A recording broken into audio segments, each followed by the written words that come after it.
with brand new baby stuff. So, I'm going to start all recording right, because I let want to me. see that. Okay. So you can edit this how you want. So hi, I'm Lindsay and I own Empower Employ. I'm a tech founder, and this used to be my home office. My desk used to be behind me. I had an orange wall and all these beautiful logos and all the things. And now, since we are surprised having a baby, it has now been taken over by a baby, and we are going to name her. She's due very soon, Arabella. Oh, And Arabella is really important because it's the first female lawyer for the United States. So, beautiful also a story. very cool character in a book. Yes. So that was done. It's gold wood. And yeah, so everything here is from Amazon. Everything in this nursery came from Amazon, and getting it here from Hawaii was a struggle. But let's sit in the recliner that used to be in my office and talk about all things business. Take it away, madam. Okay, well, hello, beautiful people. Thank you for joining me. And today we have Lindsay Helm. As you can see, she's 100% super mom, doing everything. From Hawaii. And Lindsay is an army veteran, an active duty military spouse, and she's a fierce advocate, mom, and volunteer. She's also a tech startup, and I'm not going to say more because she has everything, even a baby on the way. I hope we don't deliver the baby right here. So take it from here, Lindsay. Yeah, so hi everyone. Let me do a quick intro about me. So as Gabriella covered, my name is Lindsay Helm. I'm originally from Dry Ridge, Kentucky, which is literally in the middle of nowhere. So I've side heard note, I that. didn't grow up with money. I grew up in the in a trailer park. Uh, and I joined the military when I was 18 and did my first duty station in South Korea. So after I got out, I realized that veterans and military spouses really struggled to find employment because they have a hard time translating their military skills. From the veteran perspective, it's really hard to say, hey, in the Army, I did X, and have a civilian recruiter or corporate, human resources professional understand what that means. And then for the military spouse or the moms, you don't have to be a military spouse. I bet this also applies to you. Taking what I call your mom skill set and applying those skills back to corporate America. So, like, as an example, moms that went to school, high school, college, and then you kind of pause your career to have a baby, which I had to do as a spouse. I had three babies, and now I've got, one on the way. You hear, well, I don't have any real skills. And I'd be like, but you do. You volunteered for the PTO, you kept track of their budget, you've got financial management and Cool. planning skills. Yes. You planned a carnival last week that raised $2.1 million for your school, or $500, or whatever that amount is. You've got event planning and project management skills. Yeah. You are driving, so there are skills there. So what I did is I built this app called Empower, so military matching and mentorship. And the Okay. app has a course inside of it on how to write a resume, how to interview, how to whatever, but it matches you with jobs and recruiters based on the skill set that you select, not the resume, not a job board. Just like if you write financial planning and the recruiter is looking for financial planning, it's going to connect you to that recruiter so you can start having those conversations. And I've built this company called Empower Employ Okay. um, in 3 years. Okay, why don't you talk a little bit more about your story about how did you came up on, okay, I'm a mom, I want to do this, and I know it's going to be challenges, but I really, really want to have a business and don't be in the corporate. How did that happen? So it kind of happened in a really hard way. So I was working for the government, and I went to a conference where I had won an award or something. It was a long time ago, but I was there and somebody said, guys, if this system exists, everybody would have it. And I thought to myself, I could build that. So I went and built Empower Employee in 17 originally. Okay. I went out and I got $80,000 of financing. I did all the things and I decided I was going to build a version of what we have, today. Mhm. And you would think that that would be the beginning of the story. No, I ended up divorced with $80,000 of debt. Oh my I gosh. lost everything that I built and promised myself I would never do it again. But, fast forward to trials and tribulations of divorce and single momhood and blah blah blah. Through that I really learned that if I wanted to spend more time with my kids and I wanted to make an impact, that I was going to have to manage myself. But before I got to that point, I needed to go back and pay off all the debt from the previous one, get a solid childcare plan. Okay. And then really kind of what kicked everything off again was that I had been working again in the tech startup, and I worked for companies that, we'll just talk about them. I worked for some really cool companies. I worked for software companies. I worked for government companies. I worked for Tanium. I worked for Intuit. I worked for government contract agencies. And so, when I was at Tanium, I got laid off. And then I was like, oh my gosh, what am I going to do? And then I went to Amazon. And while I was at Amazon, my brother passed away. And I remember feeling like really kind of like depressed and lost, I guess is Okay. the truth. And I reached out to one of my mentors and I said, oh my God, I am miserable at my job. I'm unhappy. I lost my brother. I don't think I could build this company again, but I'm really passionate about helping others. And I want more time with my kids and all of these things. And my mentor said, so go do it. And I'm like, what part of I failed and put our family at risk? Did you Okay. not hear me say? And he said, well, just go do it. And so I did. I went to my husband and I said, hey, like my new husband, hey, Okay. I really want to do this. I know that, you know about my past and how I failed before, but what if I find a way to do this without putting us into debt? What if I find a way to be successful? Would you support this? And he said, absolutely. And that's kind of what restarted everything, just eating a project to get myself to get myself to a better headspace. Okay. So that you found a new way to do what you love to do. So your original idea of your Empower app to find a job to military spouses and veterans, you said, I believe in that so much that I need to find a way of having the two things that I value the most, which is your idea and my family put Yeah. together. So that's how you do it. Yeah. Can you walk us Yeah. in the process a little bit because I want to inspire other moms to say that they have that idea festering in their mind there and they don't know how can I put it out, but at the same time I want to keep my family and enjoy my family. But for a lot of moms, it's an or. There's never an and. So how did you do it? So I looked at okay, so I went out and I wrote my business idea down and I Mhm. created a budget for the Okay. business, not for the household, but for the business. How much was it going to cost me for the app I wanted to build from a software development perspective? How much was it going to cost me for a team? How much was my website going to cost? How much was, whatever going to cost? And I wrote it out. And then I looked at it and said, okay, now how do I pay myself something, a livable wage that's still going to help my family if I'm taking time away from my family? Okay. And then I I put together a business plan, which you can do for free at score.org, but I already had one from, Okay. years ago. And I'm a I mentor started at looking, Score, so thank you yes, for score.org. Reached out to score.org and set up a call and said, hey, this is what I want to do. Where are their finance options? Where can I secure this kind of money? And it wasn't easy. I reached out to an old contact where I said, hey, do you remember when I said I wanted to build this and you said you would support it? And they said, yeah. And I said, well, I'm going to do it, but I need my first contract.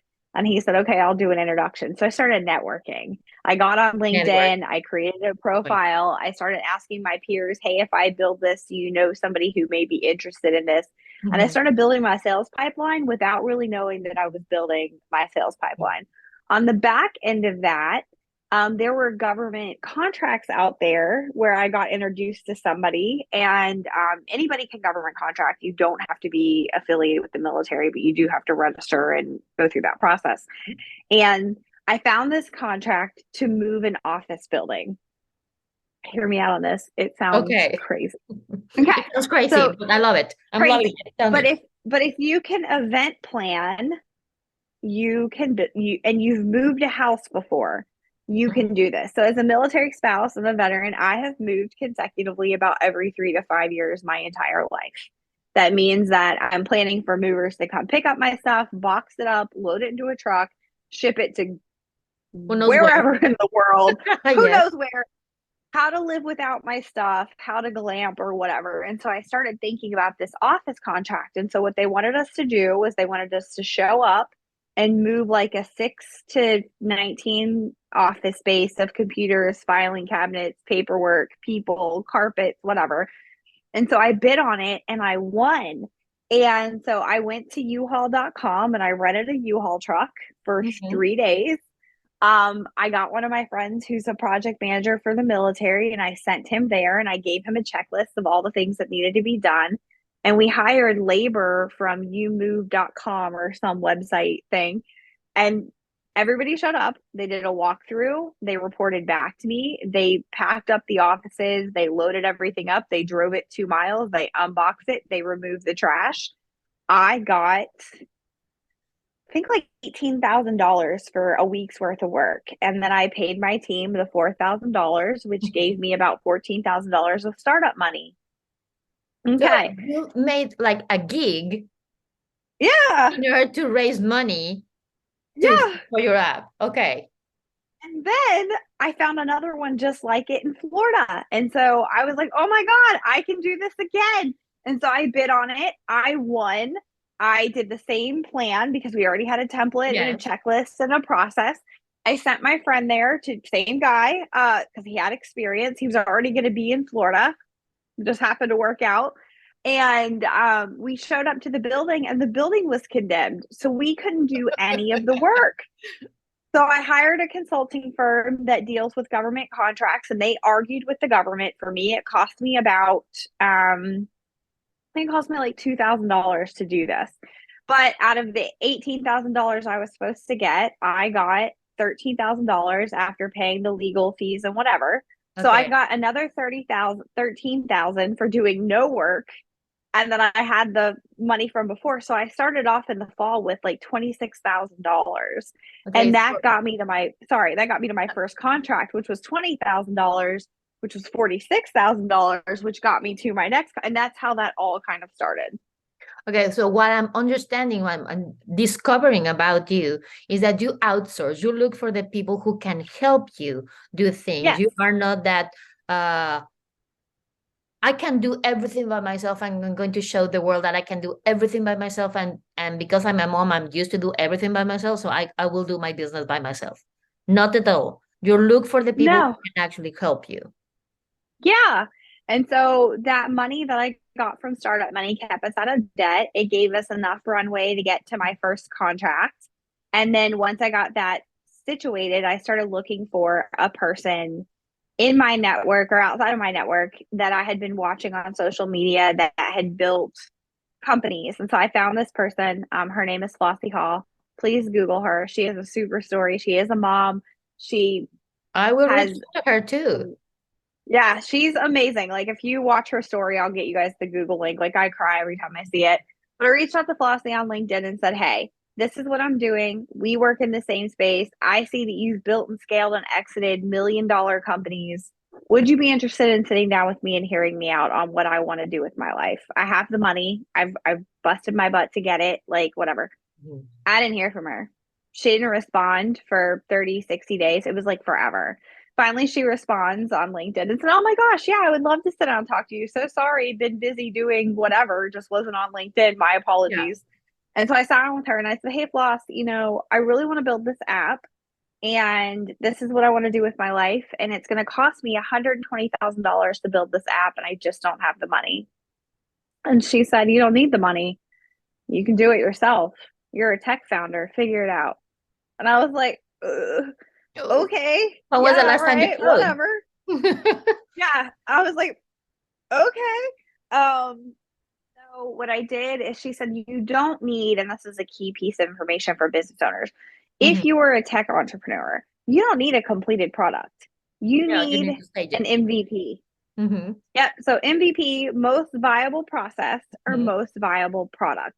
You can Yep. sell an idea and get funded and do a beta test. If you are a mom and you are baking, you don't need $100,000 KitchenAid mixer. You need the bare minimum mixer and the bare minimum product stuff to get you, what you need. And so I spent a weekend locked away in a Airbnb in Washington State, pitching for USAA, and built a most viable product and went back to Flossie and said, I did it. She goes, good. I just wanted to see if you were going to follow through. Let's talk. And so Okay. Flossie and I dated, not like romantically, but we work Yes. dated for about 6 months. She helped me build out our marketing plan. She did some introductions to her network. She taught me how to write a Shark Tank style pitch. And I took that Perfect. information and I pitched and I won. I won $75,000. 25 of that, 5,000 of that was accepted. They invited me to get on a stage. I gave the speech Oh, I'm losing you, and Lindsay. I beat four other entrepreneurs and they gave me a check. Mm-hmm. And so all, oh, sorry, how about now? Yeah, no, you're froze again. I'm going to turn I this think off it's for just a Hawaii. second. How about now? Okay, Oh, better. okay. Anyway, okay. So, but Flossie, helped me get to where I wanted to go, and she's still on my team, and she helped me pick the right people. But I mean, this all started from a crazy idea on paper and reading and educating myself by reading like Profit First and Traction and like being honest with who I am as a person. And one of the reasons that I get I won't say recognized because it makes me uncomfortable, but one of the reasons I think I've done so well is I've been really honest about where we are. And it sounds like a magical story, but I gave you guys this glitter story and the success story, but let's talk about the other side of it really quickly. No, And that's I want I'm everybody to tired. know the Yeah, part of your I'm challenges. tired. Yeah, I'm tired. Female funding is hard. Getting people to say yes to sales is hard because it's about relationship building. And on top of doing all of this, y'all have to remember I live 6 hours behind the world. So I'm getting up at 4 or 5, 6 a.m. and I'm already behind the rest of everybody. My inbox piling up. My kids are at school. I mean, they're not now because we're out, but they're at school. They have this, and I still have a husband. And then adding on, this new baby and Mm-hmm. being high risk, I'm not able to travel and go out and do the things that I used to do. So I'm being forced to kind of slow down. And when we talk about, yes, I've been able to give myself a paycheck from the business, but let's really talk about this and be super honest. I was a 6 figure earner. My husband and family are used to me being able to go out and, hey, mom, let's go get our nails done. Sure, I can drop $100 on that deal. Hey, mom, let's go to the grocery store. I can buy you guys all the snacks in the world. I don't care. And that's not a brag. I worked my butt off to go to college, go through the process to be able to do that from the trailer park, mind you. And then to Yes. take away that 6 figure income and only be able to pay myself $1,000 a month on my budget, that's $12,000 a year. Like, we are not struggling financially because my husband has taken over the primary breadwinner role, but that still hurts my feelings because I used to feel like I could You used to do contribute. that. Now Yes. and I am still contributing. I'm just not going to Walmart or Target anymore and buying my kids the $60, box of chips. We're getting like the $10 box of chips and we're trying to stretch it out, especially Mhm. living in Hawaii. So I Yeah. think that people have to be real about expectations. So how did you stay motivated to keep doing what you're doing? You know, Sometimes I'm not. Like today I wasn't. Okay. But you know what? What made a world of difference for me was like hearing the success stories of people that I have helped find employment or that have used the app or watching our clients change the landscape of their world of diversity and inclusion, because of a program that we developed, or watching my team excited over me winning a pitch. Really? You know who's watching me all the time? My children. My daughter is watching me. My son is watching me. My husband is watching me. And when I feel really tired and I'm just like, I don't feel like doing this today, my husband will call and say, so don't. If you don't have it in you and you're tired, take the day off. Earned it. You've killed yourself. You've done all the things that you've said you're gonna do. So take a break. So I think, it's just taking time, like when I get burnt out, to go back to my why. Like, why am I doing this? And Yes. I'm actually in my burnout stage right now. I'm super burnt out. I actually was getting ready to sell the business because I'm tired, and I probably still will, because I realized through this adventure that I want to build a consulting firm that teaches moms how to build and exit scale a business without debt. But when I get tired and burned out, I just take a break and go talk to my friends, which entrepreneurship is hard. So I can't tell you I have a ton of friends, because it's really hard to sit down and talk to other moms and they'll be like, what did you do today? And I'll be like, I built an app.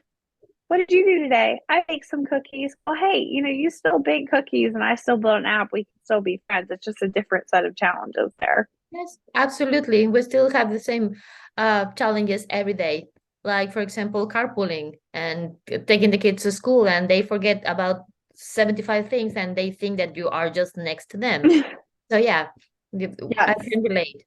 And what Yeah. what would be a good advice for you to give to other moms that are thinking of doing a startup, or making maybe scaling their hobby to something that is actually more business like, but they're like afraid of doing so?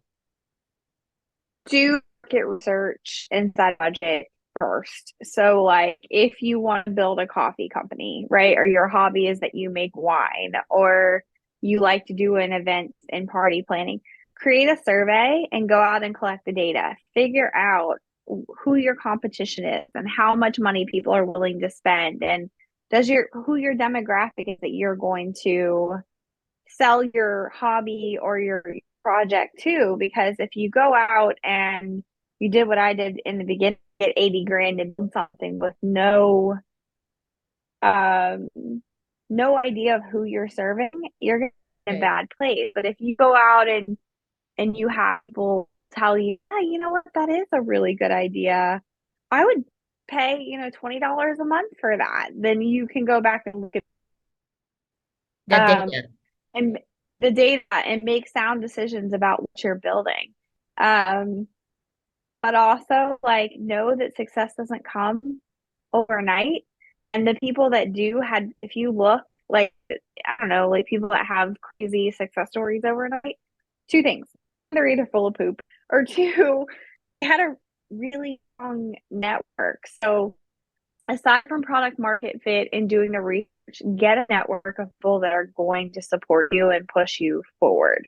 If you don't have support, don't have a network, spend some time building and developing the idea. Don't make impulse decisions, because they don't ever lead to anything good. So don't act on impulse, collect the data, research. And I will say that checklists are a thing that actually work. Make a checklist, make a to-do list, go from at least 20 steps on from beginning to end, and follow. Will that be a good idea? Plan it all. Plan it all. Okay, perfect. So if somebody is a military spouse, or a mom, a single mom, a veteran, who wants to get in contact or reach out to you, where can they find you? It's better to grab me off of LinkedIn, and I will drop my link in the chat for you so you can grab it. And I will even tell you that somewhere on my LinkedIn, I tell people this is my calendar at my actual time. Mhm. If you can find the calendar link, it's not hard to find, and you can book yourself an appointment. That shows me that you're resourceful and that you're willing to do the work. Very good. My Yeah, my consult firm that I started in, I haven't officially launched, waiting for the baby to come. Charge of $25 an hour with me, go over your plan. But calendar link that's out there now is free of charge. So take advantage, because people that have kind of the experience that I have typically charge between $200 and $300 an hour just to talk. I would much rather, I'm already coaching, companies that have won pitch competitions, that are building VR, that are selling products, that have stuff in the sport, that I've got a whole gamut of companies that I sit on their board and help. So, reach out and ask your questions, or message me on social media, ask me. Perfect. Now you heard Lindsay. She's literally one of the most inspiring stories I've heard so far. And I really thank you for being here with us and sharing your in and out. And little Arabella bedroom. Yeah. In my little home nursery that used to be my office, you go from being a prize winning pitch winner in a home office to giving this up for a nursery. And I still have a home office. It's just my desk and stuff is in the front room, and the neighbors are mowing the lawn right now. So, but I'm going to drop my bio in the chat for you, and you have Perfect. my LinkedIn, and it tells you everything that you need to know. You can grab a headshot if you need it. And I thank everyone for listening and letting me share my story. Perfect. Thank you so much, Lindsay. And that it cannot get more real than this, right? That's what we want, is real Yeah. stories and sharing real stories for everybody. Thank you, and for being here with me, and thank you for being all the way so early in Hawaii. And Yeah. and I'm Thanks Gabi, for letting me hang out. and thank you. You can find me in Content with a Purpose or in LinkedIn as Gabi Rendon. Thanks, Lindsay, again for everything you have shared with us and everything you have done for this country. Thank you so much. Thank you.